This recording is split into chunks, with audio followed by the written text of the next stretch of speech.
వారసత్వం అనేది కేవలం ఆస్తులకే పరిమితం కాదని, పట్టుదలుంటే కీర్తి ప్రతిష్టలు కూడా వారసత్వంగా అందుకోవచ్చని నిరూపించాడు ఏపీకి చెందిన యువ వెయిట్ లిఫ్టర్ వల్లూరి అజయ్ బాబు.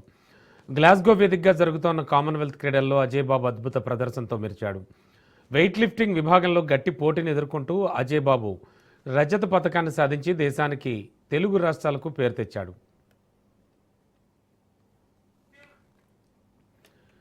విజయనగరం జిల్లా కొండ వెలగాడకు చెందినటువంటి అజయ్ బాబు ప్రయాణం ఎంతో స్ఫూర్తిదాయకం. తండ్రి వల్లూరి శ్రీనివాసరావు సైన్యంలో పనిచేస్తూ 2010 ఢిల్లీ కామన్వెల్త్ క్రీడల్లో 56 కేజీల విభాగంలో కాంస్య పథకం సాధించాడు. తండ్రిని ఆదర్శంగా తీసుకుని వెయిట్ లిఫ్టింగ్లో కడుగుపెట్టిన అజయ్ బాబు తండ్రి శిక్షణలోనే మెట్టుమెట్టుగా ఎదుగుతూ జాతీయ, అంతర్జాతీయ స్థాయిలో వరుస పథకాలు సాధించాడు. ప్రస్తుతం తండ్రిలాగే భారత సైన్యంలో సేవలు అందిస్తూనే క్రీడల్లో కూడా అంచెలంచెలుగా ఎదుగుతూ దేశ పతాకాన్ని అంతర్జాతీయ వేదికపై సగర్వంగా ఎగరవేస్తున్న అజయ్ బాబు విజయం ప్రతి ఒక్కరికి గర్వ కారణంగా నిలుస్తోంది.